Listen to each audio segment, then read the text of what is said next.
Hello everyone. So last हम क्या कर रहे थे? इलेक्ट्रोस्टैटिक्स। इलेक्ट्रोस्टैटिक्स में हमने लास्ट टाइम पे क्या किया था? Equilibrium of charges, equilibrium of system of charges. उसमें हमने स्टेबल, अनस्टेबल, न्यूट्रल ये तीनों समझ लिए थे। उसके बाद हमने कुछ डिफरेंट डिफरेंट क्वेश्चंस भी किए थे। एंड देन हमने इलेक्ट्रिक फील्ड लाइंस को समझा, उसकी प्रॉपर्टीज को समझा। उतना ही नहीं, हमने इलेक्ट्रिक फील्ड का जो मैथमेटिकल एक्सप्रेशन है उसको भी समझा। थोड़ा बहुत हम रिवाइज करेंगे जो हमने लास्ट किया, उसके बाद हम देखेंगे आगे।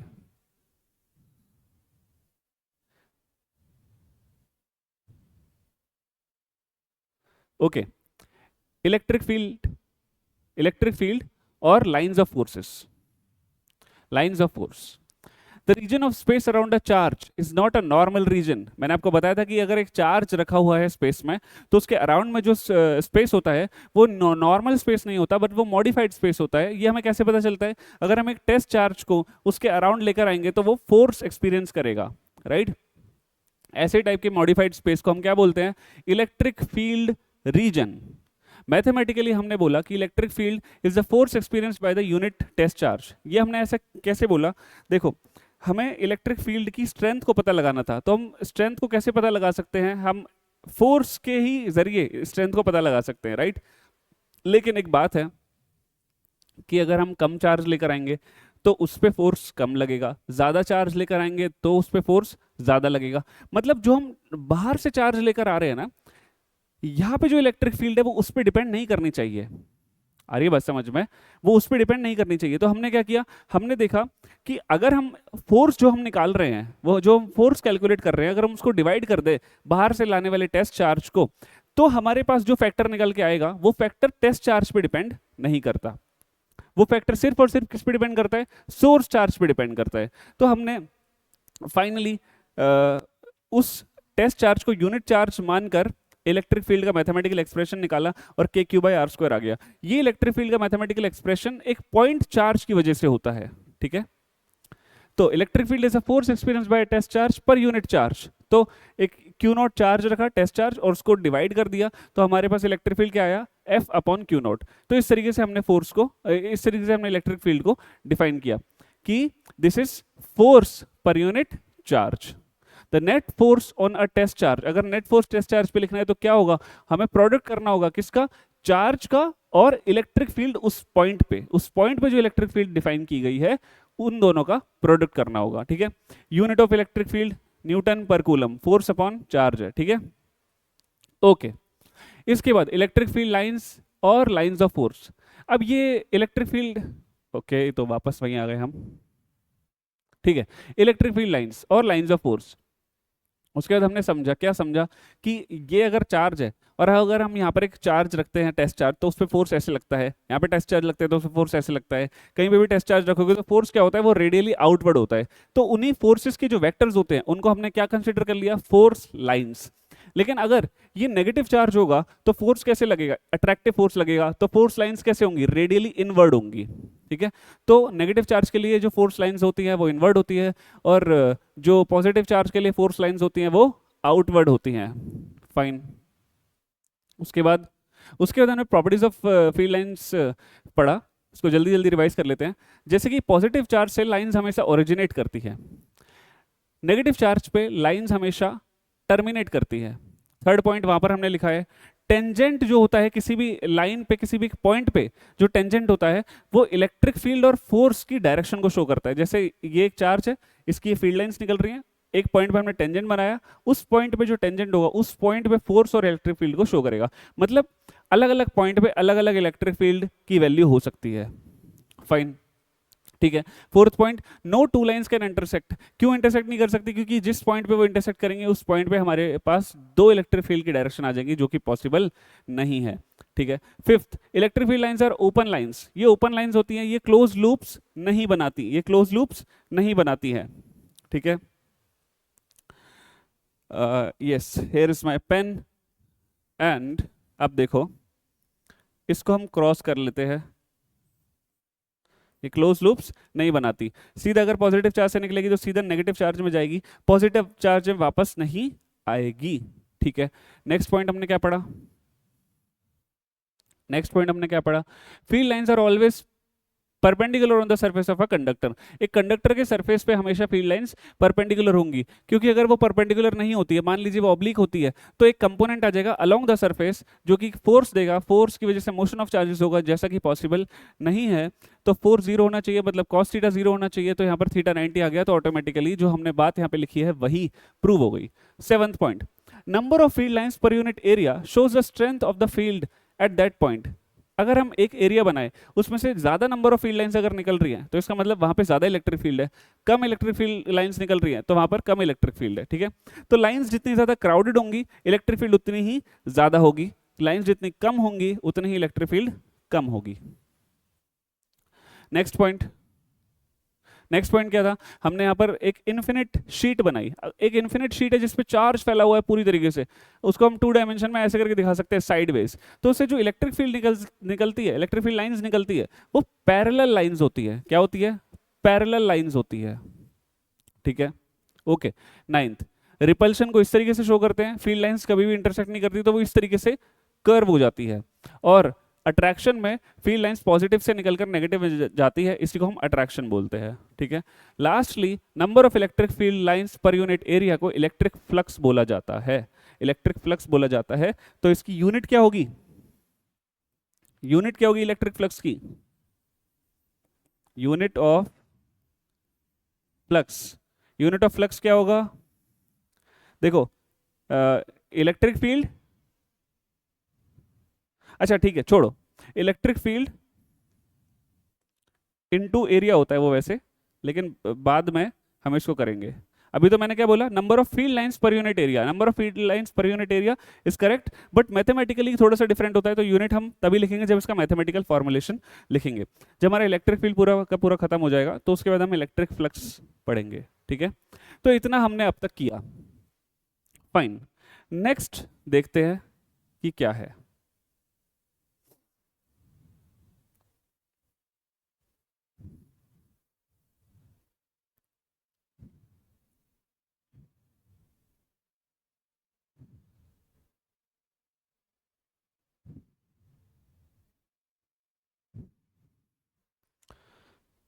Okay, let's see the next thing. Fine.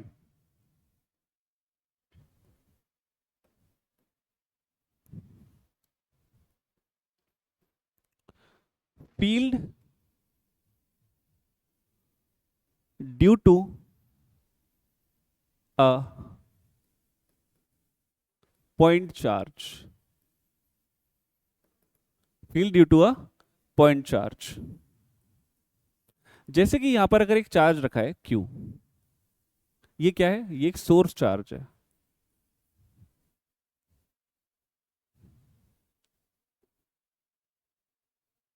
Source charge, ये एक सोर्स चार्ज है। अब हमें पता है अगर ये पॉजिटिव चार्ज है, तो इससे फील्ड लाइंस ऐसे बाहर की तरफ निकलती है, तो यहां से फील्ड लाइन ऐसे जा रही है। ठीक है, यहां पर मैं एक टेस्ट चार्ज रख देता हूं, यहां पर मैं एक टेस्ट चार्ज को प्लेस कर देता हूं। ठीक है, जस्ट अ मिनट, एक टेस्ट चार्ज को हम प्लेस कर देते हैं। अब क्या लिखते हैं? सबसे पहले हम उनके बीच में फोर्स लिखते हैं। मान लीजिए इसका डिस्टेंस है r, तो फोर्स कैसे लिखेंगे? k q q not divided by r square, और इस डायरेक्शन को हम कंसीडर करेंगे r कैप, रेडियली आउटवर्ड। ठीक है, अब हमें क्या करना है? इलेक्ट्रिक फील्ड हमने कैसे डिफाइन किया? Force per unit test charge. So electric field will be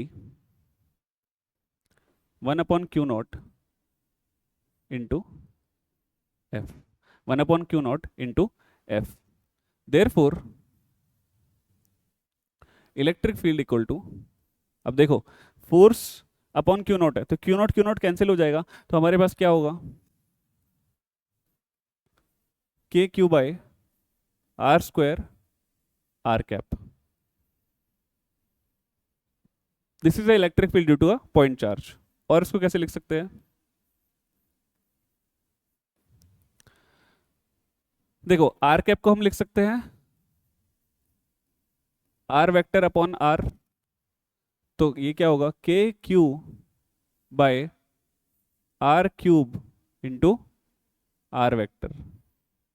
तो हमेशा पोजीशन वेक्टर के पैरेलल होगी इलेक्ट्रिक फील्ड, ठीक है ना, हमेशा पोजीशन वेक्टर के पैरेलल होगी इलेक्ट्रिक फील्ड। ओके, इसका ग्राफ बनाते हैं। क्या बनाते हैं, ग्राफ बनाते हैं। आपको मैं एक चीज बता देता हूं,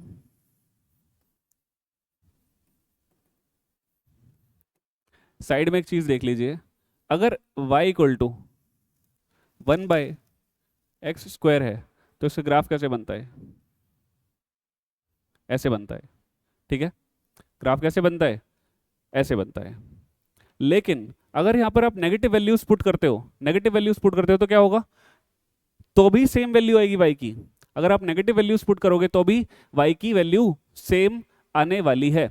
अगर आप यहां पर, अच्छा ये x 0 के लिए डिफाइन नहीं है, x should not be equal to 0, because जब x 0 हो जाएगा तो y क्या होगा, y इन्फिनिट हो जाएगा, ठीक है ना। यहां पर मैं नहीं बोलूंगा कि नॉट डिफाइंड होगा, क्योंकि अगर आप इधर से आते हैं तब भी वो पॉजिटिव इन्फिनिट होगा, इधर से आते हैं तब भी वो पॉजिटिव इन्फिनिट होगा, ठीक है ना।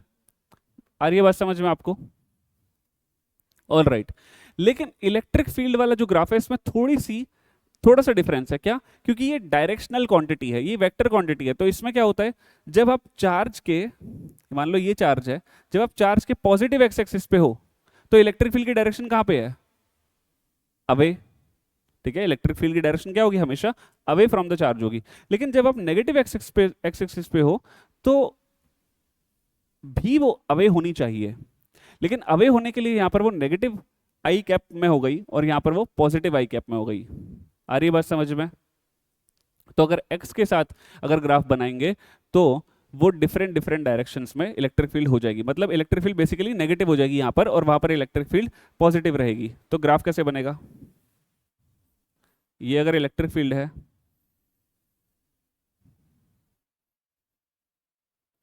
ये x है, तो यहां से ऐसे बनेगा और यहां से ऐसे बनेगा, ठीक है।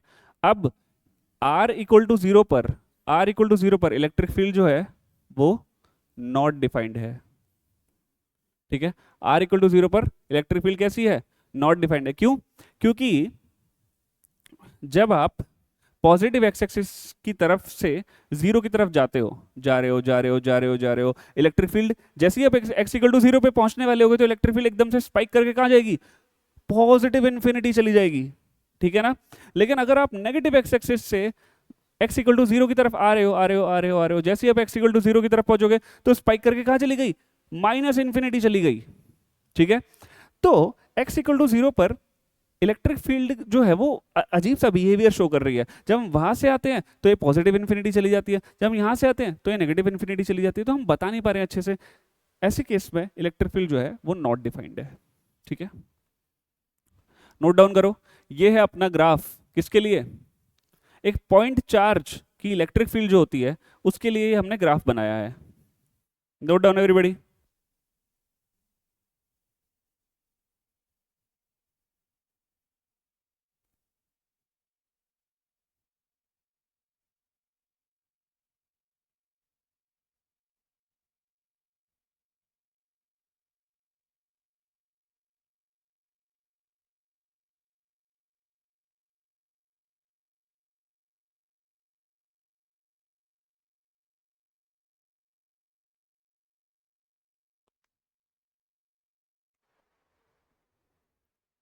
ओके, यहां पर हम लिख लेंगे एक और चीज, क्या, कि जब हम x जब इन्फिनिटी की तरफ बढ़ेगा ना, पॉजिटिव इन्फिनिटी की तरफ, तो इलेक्ट्रिक फील्ड क्या होती जाएगी, इलेक्ट्रिक फील्ड 0 होती जाएगी। यहां पर जब x नेगेटिव इन्फिनिटी की तरफ बढ़ेगा तब भी इलेक्ट्रिक फील्ड क्या होती जाएगी, इलेक्ट्रिक फील्ड 0 होती जाएगी।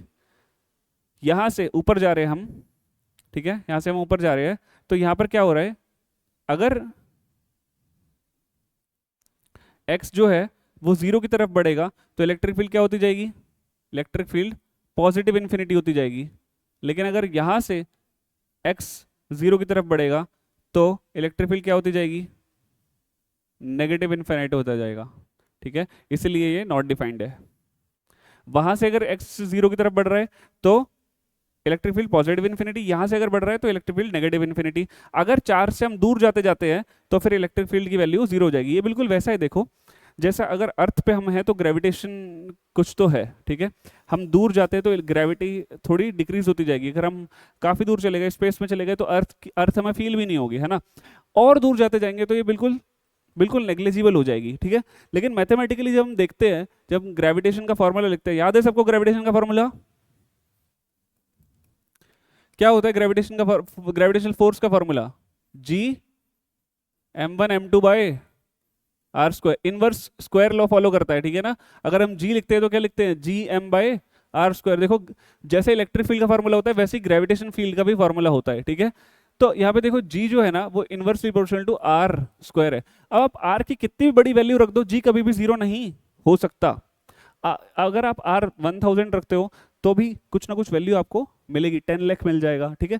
तो भी आप 1/10 लाख करोगे तब भी आपका जो जी है वो कंप्लीटली जीरो नहीं हो पाएगा, 0.0001 आ जाएगा, ठीक है, 0.0001 आ जाएगा। आप कितनी भी बड़ी आर की जगह वैल्यू रख दो, जी की वैल्यू हमेशा कभी भी जीरो नहीं होने वाली है। तो इसलिए मैथमेटिकली हम क्या बोलेंगे, हमें हमें आर की जगह या फिर एक्स की जगह बहुत ज्यादा बड़ा नंबर रखना पड़ेगा। मतलब जब एक्स इनफाइनाइट की तरफ रीच करेगा तब जाके इलेक्ट्रिक फील्ड जीरो की तरफ रीच करेगी, ठीक है।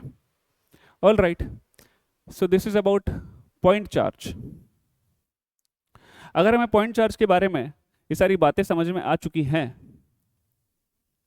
तो हम आगे बढ़ते हैं। अच्छा, जो सुपरपोजिशन प्रिंसिपल हमने लिखा था वो इलेक्ट्रिक फील्ड के लिए भी वैलिड होगा, ठीक है। देखो,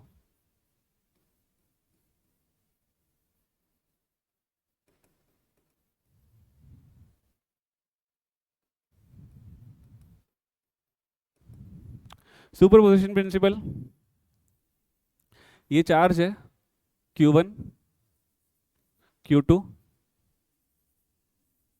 Q3 और ये यहाँ पे एक पॉइंट है P। इस पॉइंट P पर हमें इलेक्ट्रिक फील्ड निकालनी है, नेट इलेक्ट्रिक फील्ड निकालनी है।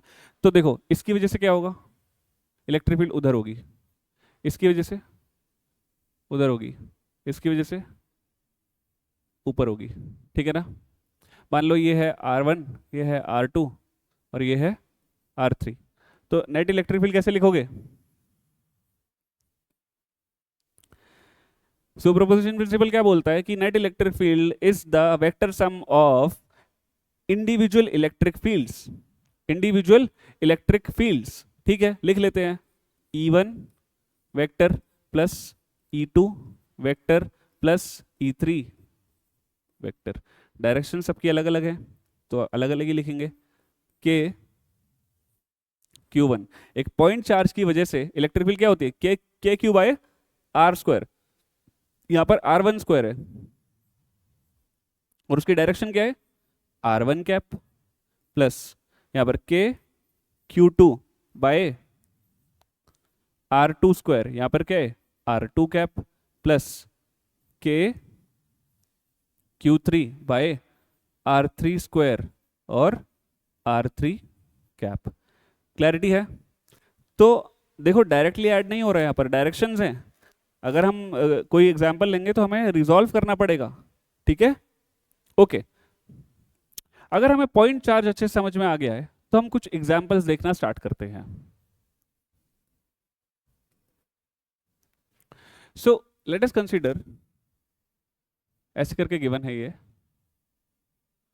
एक्स एक्सिस वाई एक्सिस, ये पॉइंट है 0, और ये पॉइंट है 0, 0, -a। यहां पर एक चार्ज रखा हुआ है, लेट्स से Q1, और यहां पर एक चार्ज रखा हुआ है Q2, ठीक है। और हमें इलेक्ट्रिक फील्ड कहां पे कैलकुलेट करनी है? a,0 पर। a,0 पर हम इलेक्ट्रिक फील्ड कैलकुलेट करें। Let's say this point is P, so find E net at P। कुछ भी नहीं है, सिंपल सा है। हम वेक्टर की तरह इसको सॉल्व करेंगे। देखो, ये Q1 हुआ, ये Q2 हुआ, इनको ऐसे जोड़ दो, ऐसे कर दो, ठीक है। इसकी वजह से इलेक्ट्रिक फील्ड कहाँ होगी, नीचे होगी। इसकी वजह से इलेक्ट्रिक फील्ड कहाँ होगी, नीचे होगी, ठीक है। अब हमें नहीं जानना कि ये डायरेक्शंस क्या क्या हैं, हम सीधा वेक्टर में रिजॉल्व कर देंगे, ठीक है। तो वेक्टर में रिजॉल्व कैसे करेंगे, सबसे पहले यहाँ पर इलेक्ट्रिक फील्ड लिखते हैं के क्यू वन बाय, ये जो डिस्टेंस है ये कितना होगा, अगर आप देखो कि ये भी ए है ये भी ए है, तो ये √2a होगा। √2a का होल स्क्वायर क्या होता है, 2a²। अच्छा एक काम करते हैं, सिंप्लिसिटी के लिए हम इस क्वेश्चन में दोनों चार्जेस को सेम मान लेते हैं, ठीक है, ठीक है, ओके ओके। नाउ यहां पे लिखो, सिंप्लिसिटी के लिए इस दोनों को सेम कर लिया हमने। थोड़ा क्या होगा कि कुछ कैंसिलेशन हो जाएगा, कुछ ऐड हो जाएगा वैसा, ठीक है, नहीं तो फिर वो एक रैंडम सा फंक्शन बन जाता। फाइन, के Q bye r², again r क्या है, यहाँ पर r क्या है, √2a, सो 2a²। क्लियर हो गया, मतलब यहाँ पर भी इलेक्ट्रिक फील्ड सेम है और यहाँ पर भी इलेक्ट्रिक फील्ड सेम है, ठीक है। फाइन, अब हमें ये एंगल्स चाहिए, ये अगर एंगल्स मिल गए तो बात ही खत्म हो गई। अब देखो ये a है और ये भी a है, ये भी a है, तो इसका मतलब ये 45 45 है, तो ये भी तो 45 45 होगा ना, ये भी तो 45 45 होगा। लेकिन अगर ये 45 45 है तो ये पूरा क्या हुआ, ये पूरा तो 90 हो गया, ये पूरा क्या हुआ, पूरा 90 हो गया। तो इसका मतलब नेट इलेक्ट्रिक फील्ड आ गई है हमारे पास दोस्तों।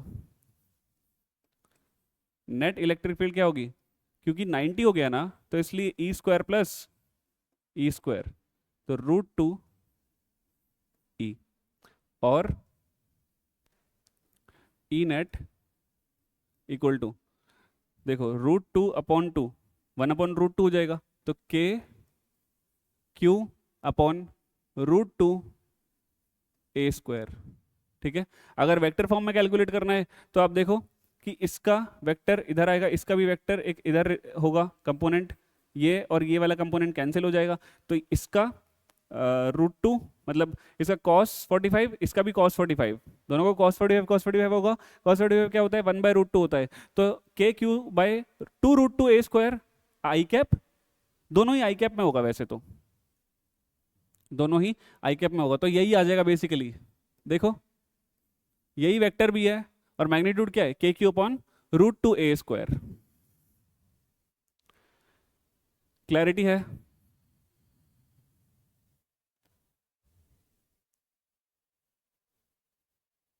क्लैरिटी है आपको, ठीक है।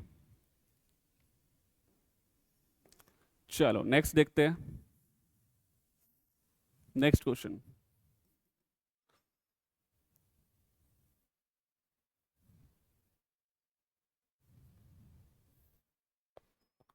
ये Q है, ये भी Q है, ये भी Q है, ठीक है, ये A है, ये A है, ये A है, ये A है, और यहाँ पर कोई चार्ज नहीं है, यहाँ पर सिर्फ खाली रखा हुआ है, सिर्फ पॉइंट P है, कोई चार्ज नहीं है। इस पॉइंट P पर इलेक्ट्रिक फील्ड बताओ, net electric field at point P।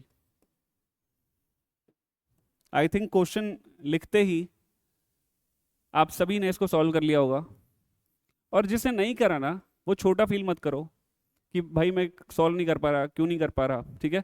आप बस एक ही चीज़ में गड़बड़ कर रहे हो, किस चीज़ में गड़बड़ कर रहे हो, आप रिवीजन करने में गड़बड़ कर रहे हो। क्योंकि कूलम्स लॉ में ऑलरेडी हमने क्वेश्चन किया हुआ है जिसमें स्क्वायर के चारों वर्टिसेस पे सेम चार्ज रखा रहता था, लेकिन फोर्थ वाले पॉइंट पर अगर हमने चार्ज हटा दिया तो भी कोई प्रॉब्लम नहीं है, हम इलेक्ट्रिक फील्ड कैलकुलेट कर सकते हैं। हम उसमें उस क्वेश्चन में क्या करते थे, इन तीनों चार्जेस की वजह से नेट फोर्स कैलकुलेट करते थे ना यहाँ पर, तो नेट फोर्स क्या है, नेट इलेक्ट्रिक फील्ड, ठीक है। तो याद है नेट फोर्स कितनी की वैल्यू क्या थी एवरीबॉडी, KQ/2, क्योंकि चारों सेम है, KQ²/a², √2/1 + 1/2, √2 + 1/2, ये नेट फोर्स की वैल्यू थी। अगर आप एक 4 से डिवाइड कर दोगे तो इलेक्ट्रिक फील्ड कितनी आ जाएगी, खत्म हो गया भाई, KQ/a², √2 + 1/2, this is electric field. Vector form calculate करना है क्या, वेक्टर फॉर्म कैलकुलेट करना है क्या? कैसे वेक्टर फॉर्म कैलकुलेट करते हैं? जैसे हमने फोर्स कैलकुलेट करा था, देखो उस फोर्स का जो मैग्नीट्यूड था और वेक्टर था वो हम देख लेंगे यहाँ से, हमारा टाइम बचेगा।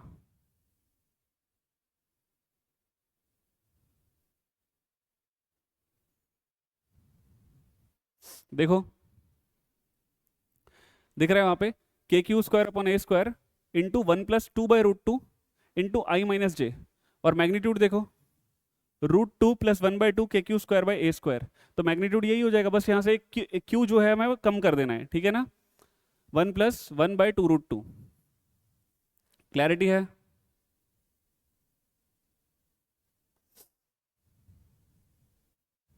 ओके तो मैं लिखूंगा electric field is to KQ/A², 1+1/2√2 into I cap plus J cap. ठीक है, कुछ नहीं किया हमने यहाँ पर। आपको अगर सॉल्यूशन करना है तो आप फिर से वैसे की वैसे सेम डेरिवेशन कर सकते हो जैसे आपने फोर्स में करी थी। सेम डेरिवेशन करके आप बस उसको 4 से डिवाइड कर दोगे तो आ जाएगा। ठीक है, सिमिलरली आप ये वाला देखो,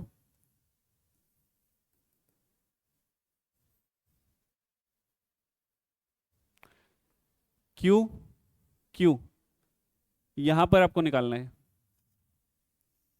अगर यहां पर कैलकुलेट करो, देखो ये ए है, ये ए है, ये ए है। इलेक्ट्रिक फील्ड क्या होगी? के क्यू की वजह से, KQ/A², उसकी वजह से KQ/A², दोनों की वजह से कितना आता है? 60 डिग्री का एंगल है ना यहाँ पर, तो √3 इंटू KQ/A²। सो इलेक्ट्रिक फील्ड कितनी हो जाएगी? √3 KQ/A² eight point P EP। अगर आपका कूलम्स लॉ अच्छे से आपने रिवाइज कर रखा है तो हम डायरेक्ट इनको इजीली कर सकते हैं। ठीक है, वेक्टर फॉर्म भी हमने कर लिया था, तो वेक्टर फॉर्म भी आप पन्ने पलट के देखो और लिखो। हो गया? ठीक है,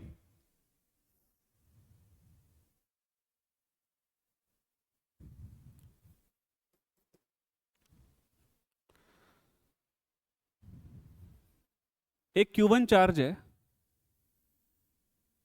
एक Q2 चार्ज है। चलो इसको क्वेश्चन ना बोलकर एक छोटा सा टॉपिक बोल देते हैं।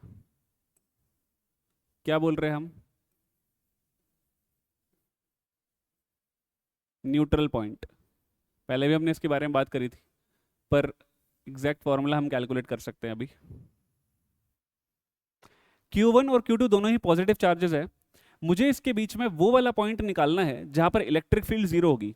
देखो अगर मैंने वो वाला पॉइंट कैलकुलेट कर लिया जहां पर इलेक्ट्रिक फील्ड जीरो होगी ना, तो फिर उस पॉइंट को मैं क्या बोल सकता हूं कि उस पॉइंट पे अगर मैं कोई एक्सटर्नल चार्ज रखूं तो वो चार्ज कोई फोर्स फील नहीं करेगा। अगर दोनों चार्जेस बराबर होते हैं, Q1 और Q2 दोनों इक्वल होते हैं, तो वो न्यूट्रल पॉइंट कहां पे आता है? मिड पॉइंट पे आता है। लेकिन अभी न्यूट्रल पॉइंट कहां पे आएगा हमें नहीं पता। अच्छा, ऐसा सेम टाइप की चीज हमने फोर्स में ऑलरेडी कर कर रखी है। हमने क्वेश्चन किया था फोर्स में, ऑलरेडी किया था ये वाला। ठीक है, चलो देखते हैं। मान लो न्यूट्रल पॉइंट यहां पर आता है, ये x डिस्टेंस पे आता है और यहां से ये r डिस्टेंस पे है। बहुत सारे स्टूडेंट्स को अभी भी याद होगा। तो देखो Q1 की वजह से इस पॉइंट पे इलेक्ट्रिक फील्ड क्या होगी? तो E1 लिखेंगे, के Q1 अपॉन x², और दूसरे वाले चार्ज की वजह से क्या होगी? इस तरफ होगी, के Q2 upon R-X whole square. देखो Q1 की इलेक्ट्रिक फील्ड और Q2 की इलेक्ट्रिक फील्ड दोनों आपस में इक्वल एंड अपोजिट हो जाए तो फिर हमारा काम बन गया। तो अगर दोनों को हम इक्वल रख दें,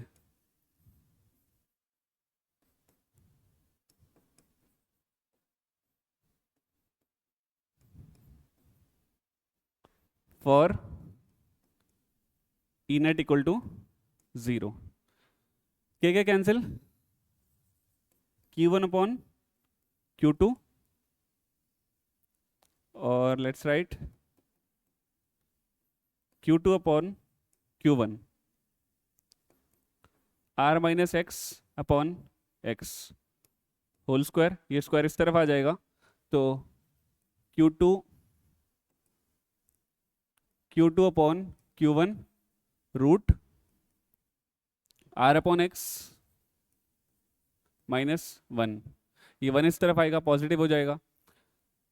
ओके, सो फाइनली मैं लिख रहा हूँ आंसर जो कि होगा R upon 1 plus root Q2 by Q1। याद है सबको?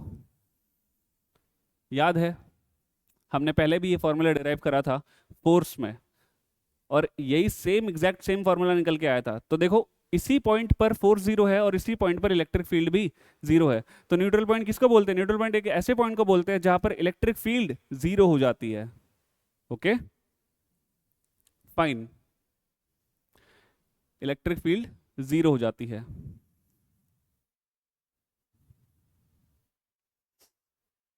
अब मैंने आपको वहां पर भी बताया था कि इसमें अगर हम x जो है हमने मेजर किया है Q1 से, तो Q1 डिनोमिनेटर में आता है। ये आपको याद रखना है कि x अगर मेजर किया है Q1 से, तो Q1 यहाँ पर डिनोमिनेटर में आता है। और ऑलरेडी हमने इसके ऊपर एक एग्जाम्पल भी करा था। हो गया? ठीक है, फाइन।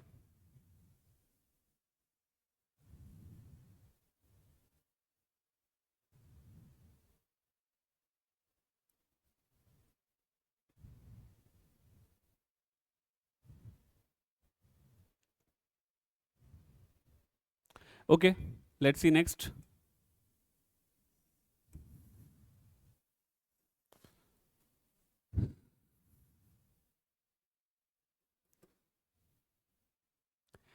क्वेश्चन करते हैं।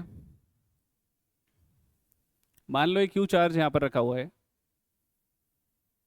और एक सरफेस है और यहां पर एक ब्लॉक रखा हुआ है। इस ब्लॉक पर कुछ चार्ज है। कितना चार्ज है? क्यू चार्ज है। कितना चार्ज है? क्यू चार्ज है। और यहां पर फ्रिक्शन भी है। क्या है यहां पर? फ्रिक्शन भी है, म्यू। अच्छा क्वेश्चन है। देखो देखो क्या होगा, इन दोनों चार्जेस के बीच में रिपल्शन होगा। इन दोनों चार्जेस के बीच में रिपल्शन होगा, लेकिन इस पे जब रिपल्सिव फोर्स लग रहा होगा तो उसको फ्रिक्शन जो है वो अपोज करेगा। रिपल्सिव फोर्स इधर लगेगा, फ्रिक्शन इधर लगेगा। तो हमें कैलकुलेट करना है क्या? क्या कैलकुलेट करना है कि क्यू की मिनिमम वैल्यू कितनी होनी चाहिए जिसके लिए ये जो ब्लॉक है ये इक्विलिब्रियम में रहे। नहीं, क्यू की मैक्सिमम वैल्यू। ठीक है, find the maximum value of Q so that the block remains in equilibrium। Coulomb law का क्वेश्चन है। ठीक है, कूलम्स लॉ का क्वेश्चन है। आपको सिर्फ फोर्स बैलेंस करने और कुछ नहीं करना। अपने फ्रिक्शन चैप्टर में पढ़ा हुआ है कि अगर मोशन नहीं होना तो फिर इसका मतलब एक्सटर्नल फोर्स जो है वो इक्वल टू और लेस देन होना चाहिए मैक्सिमम फ्रिक्शन, लिमिटिंग फ्रिक्शन की वैल्यू से इक्वल टू और लेस देन होना चाहिए। तो वही करना है बस, इसमें और कुछ नहीं करना। देखो इसकी वजह से उस पर फोर्स कितना लगेगा। मान लो ये डी डिस्टेंस पे रखा हुआ है, तो इसकी वजह से उस पर फोर्स कितना लगेगा? K Q by D square. ये एक्सटर्नल फोर्स है। This should be less than और equal to the maximum friction over here. Maximum friction, limiting friction कितना होगा? म्यू, इसका मास है m, म्यू m g। याद है सबको? ठीक है, q की वैल्यू निकाल लेंगे यहां से। कैपिटल Q की वैल्यू, कैपिटल Q की वैल्यू कितनी होगी? लेस देन और equal to mu m g into D square divided by k into small q। So capital Q should be less than or equal to mu mg d square divided by k into q। अगर Q को इस value से कभी भी बड़ा नहीं होना, इस वैल्यू से हमेशा छोटा ही रहना है, इसका मतलब यही Q की मैक्सिमम वैल्यू है। तो Q मैक्स होगा mu M G D square divided by K into Q. Clear है? Nice question.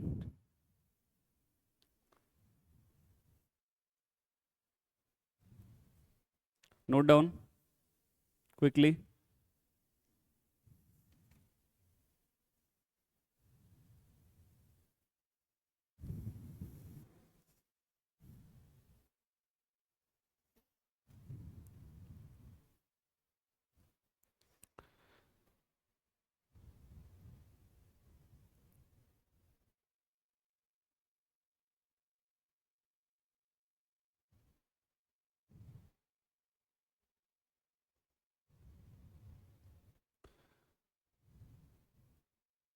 Is it done? Okay,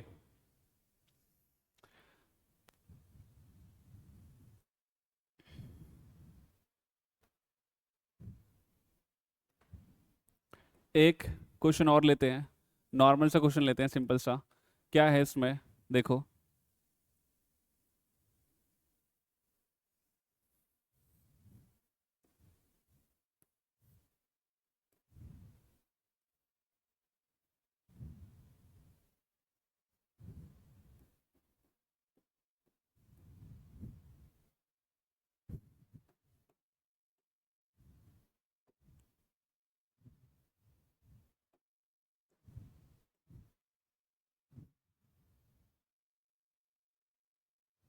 ठीक है, ये है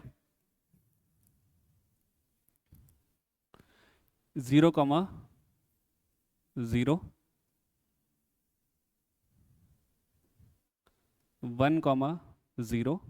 यहाँ पर एक चार्ज रखा हुआ है, नहीं यहाँ पर 0,0 पे कोई चार्ज नहीं रखा हुआ, 1,0 पे क्यू चार्ज रखा हुआ है। फिर उसके बाद 2,0 पे let us give it a symbol 1 coulomb. 1 coulomb पे 1,0 पे 1 कूलम्ब चार्ज रखा हुआ है। फिर ऐसे ही 2,0 पे 1 कूलम्ब चार्ज रखा हुआ है। और फिर उसके बाद 4,0 पे 1 कूलम्ब चार्ज रखा हुआ है। ऐसे करके नेक्स्ट 8,0 पे 1 कूलम्ब चार्ज रखा हुआ है। ऐसे करते करते इन्फिनिटी तक चार्ज रखे हुए हैं। हमें इस पॉइंट पर नेट इलेक्ट्रिक फील्ड निकालनी है। ठीक है, ऐसे करते करते इन्फिनिटी तक चार्जेस रखे हुए हैं, डबल डबल करते जाओ। और हमें नेट इलेक्ट्रिक फील्ड निकालनी है कहाँ पे? इस पॉइंट P पर। Find E net at P, E net at P। ठीक है, चलो देखते हैं। ओके, तो इलेक्ट्रिक फील्ड जो है, सब सारी इलेक्ट्रिक फील्ड सेम डायरेक्शन में होगी, तो उनको ऐड कर सकते हैं डायरेक्टली। ऐड करेंगे, क्या लिखेंगे? ई नेट इक्वल टू, देखो, के इंटू 1 अपॉन कितना डिस्टेंस है? 1 स्क्वायर प्लस के इंटू 1 डिवाइडेड बाय कितना डिस्टेंस है? 2 स्क्वायर, 2 मीटर का डिस्टेंस है, प्लस के इंटू 1 डिवाइडेड बाय कितना डिस्टेंस है? 4 स्क्वायर, प्लस के इंटू 1 डिवाइडेड बाय 8 स्क्वायर। ऐसे करते करते इन्फिनिटी तक ये है। ठीक है, क्लियर है? ओके,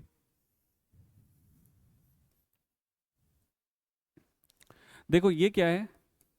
के अपॉन 1, तो 1 को हम लिख सकते हैं 2 पावर 0 प्लस के अपॉन 2 की पावर 2 है, तो इसको हम लिख सकते हैं 4,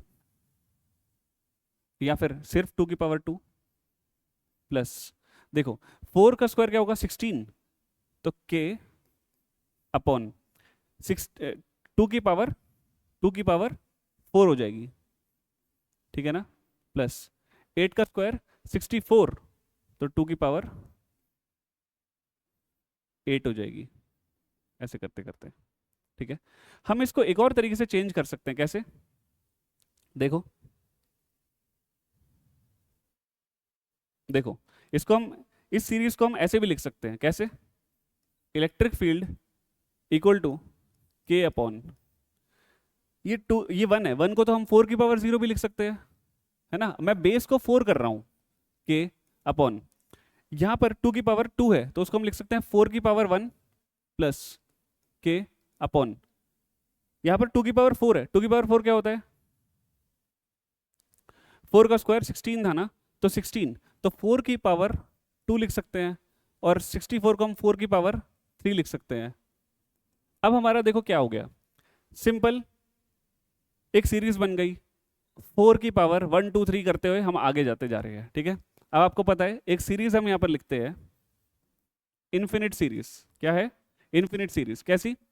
पहली टर्म है ए, दूसरी टर्म है ए इंटू आर, तीसरी टर्म है ए आर स्क्वायर, फिर है ए आर क्यूब। ऐसे करते करते हम आगे बढ़ रहे हैं। ठीक है, इस पूरी सीरीज का अगर मैं सम करूं, मतलब ए प्लस ए आर प्लस करते करते, तो इसमें एक चीज होती है कॉमन रेशियो। कॉमन रेशियो का क्या मतलब होता है? अगली वाली टर्म डिवाइडेड बाय पीछे वाली टर्म। अगर आप देखो A R square upon A R आएगा, A R upon A R आएगा, तो ये कॉमन रेशियो होती है। और फर्स्ट टर्म क्या होती है? फर्स्ट टर्म ए। ठीक है, तो इसका अगर आपको सम निकालना है, सम इन सारी एन टर्म्स नहीं, इन्फिनिट सम आपको कैलकुलेट करना है, तो ये होता है ए अपॉन 1 माइनस आर। क्या होता है? ए अपॉन 1 माइनस आर। अब इस सीरीज में फर्स्ट टर्म क्या है एवरीबॉडी? देखो के को आप कॉमन ले लो, तो फर्स्ट टर्म क्या मिलेगी आपको? इसको नेक्स्ट पेज पे लिखते हैं। देखो, इसको ऐसे लिख सकते हैं, ई इक्वल टू के कॉमन ले लिया, पहला टर्म क्या था? पहला टर्म क्या है? 1, उसके बाद 1 अपॉन 4। ठीक है, 1 plus 1 upon 4 plus 1 upon 4 square plus 1 upon 4 cube. ऐसे करते करते हम आगे बढ़ रहे हैं। ठीक है, इसमें क्या करो, जो 1 अपॉन 4 है ना, उसको फर्स्ट टर्म कंसिडर कर लो, ए इक्वल टू 1 अपॉन 4। और आर क्या है? अगर आप देखो 1 अपॉन 4 स्क्वायर अपॉन 1 अपॉन 4, तो वो भी 1 अपॉन 4 होगा, तो कॉमन रेशियो कितना है? Common ratio is also 1 upon 4। ठीक है, अब आप इन्फिनिट सम कैलकुलेट करो, A upon 1 minus R, A is 1 upon 4 upon 1 minus 1 upon 4, 1 upon 4, ये कितना होगा? ये होगा 3 अपॉन 4। ठीक है, यही होगा 4 4 4 minus 1, 3 upon 4। Fine, so basically 1 upon 3 आ जाएगा। क्लियर है? ये कितना आ गया? 1 अपॉन 3। अब पुट करो के इंटू 1 प्लस, 1 प्लस के बाद से हमने सीरीज स्टार्ट कर दी थी, 1 प्लस के बाद से, तो 1 प्लस के बाद से हमारा जो सम आया वो कितना आया? 1 अपॉन 3। तो कितना आएगा ये? 4 अपॉन 3, सो 4 के अपॉन 3। तो नेट इलेक्ट्रिक फील्ड कितनी आई? 4 के अपॉन 3। इसमें हमने इन्फिनिट सीरीज का सम यूज किया, जो कि हम और भी कई सारी जगहों पर यूज करते हैं, शायद आपने ग्रेविटेशन चैप्टर में भी यूज किया होगा, तो आपको ये पता होगा। ठीक है, ऑल राइट एवरीबडी। सो अभी तक हमने इलेक्ट्रिक फील्ड का जो पॉइंट चार्ज की वजह से जो एक्सप्रेशन होता है वो हमने निकाला, और हमने डिफरेंट डिफरेंट क्वेश्चंस यहाँ पे देखे।